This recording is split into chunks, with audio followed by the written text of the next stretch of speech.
अब हम सीखेंगे कि थ्रो का यूज क्यों करते हैं। तो हमने सबसे पहले स्टार्टिंग में हमने देखा था कि थ्रो हम कंडीशनली यूज करते हैं, मींस किसी स्पेसिफिक कंडीशन पे एरर थ्रो करते हैं, खुद से एक एरर बनाते हैं और वो थ्रो करते हैं। लेट्स से यहाँ हमने इफ ब्लॉक लिख दिया और उसमें लिखा b is equal to 0, means जब किसी नंबर को 0 से डिवाइड करते हैं तो नंबर इनफाइनाइट आता है। सबसे पहले आपको करके दिखा था, मीन्स ये देखो 0, तो देखो ये इन्फिनिटी, बट हमें ये इन्फिनिटी नहीं चाहिए, सिंपली हम यहाँ अलग मैसेज देना चाहते, तो हम यहाँ थ्रो को यूज करेंगे। एक कंडीशन लगाया यहाँ, इफ अगर हमारे b की वैल्यू 0 होगी तो एक एरर थ्रो कर दो, 0 इज नॉट अलाउड।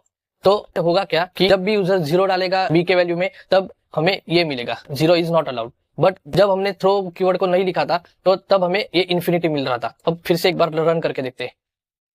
तो देखो एरर इज अनडिफाइंड, सॉरी ये अनडिफाइंड क्यों आया, क्योंकि इस मैसेज की वजह से। यहाँ हमने थ्रो कीवर्ड लिखा था तो इसलिए इसने एरर भेजा, बट यहाँ खाली हमने एरर ऑब्जेक्ट का मैसेज डॉट लगा के मैसेज प्रॉपर्टी को लिया था, बट इसमें खाली स्ट्रिंग है तो इसमें मैसेज प्रॉपर्टी नहीं है।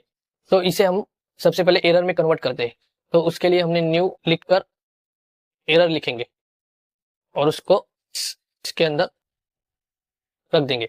अब सबसे पहले आया था एरर इज एरर ऑब्जेक्ट में नहीं मिला था, छोड़ने के बाद इसमें एरर ऑब्जेक्ट नहीं मिला था, बट अब जब हम रन करेंगे तो इस ऑब्जेक्ट के अंदर हमें इस मैसेज को मैसेज मिल जाएगा। तो सबसे पहले हम रन करते हैं। तो देखो error is 0 is not allowed, अब ये एरर के अंदर कन्वर्ट हो गया। बट सबसे पहले हमने खाली सिर्फ स्ट्रिंग लिखा था इसलिए इसको एरर कंसीडर नहीं किया था। बट हम ऑब्जेक्ट को ना लिख के भी डायरेक्ट कर सकते हैं, जैसे हमने इस न्यू एरर को हटा दिया, थ्रो के बाहर स्ट्रिंग रख दिया और यहाँ सिंपली ERR को ही प्रिंट कर दिया। अब हमें ये आउटपुट मिलेगा जबकि हमारा b 0 है। तो फिर से रन कर दे, तो देखो error is 0 is not allowed.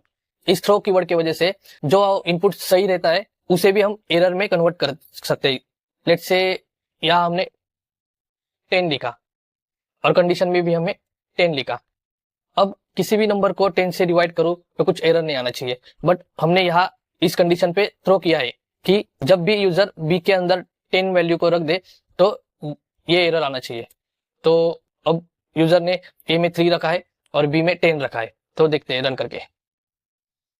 तो देखो फिर से वही एरर आ गया, सिंपली हम लिखेंगे 10 और रन करते हैं।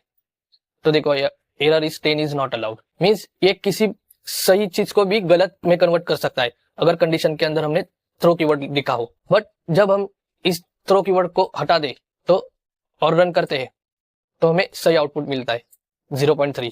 तो ये काम होता है थ्रो कीवर्ड का कि किसी स्पेसिफिक कंडीशन पर हम एरर थ्रो कर सकते हैं।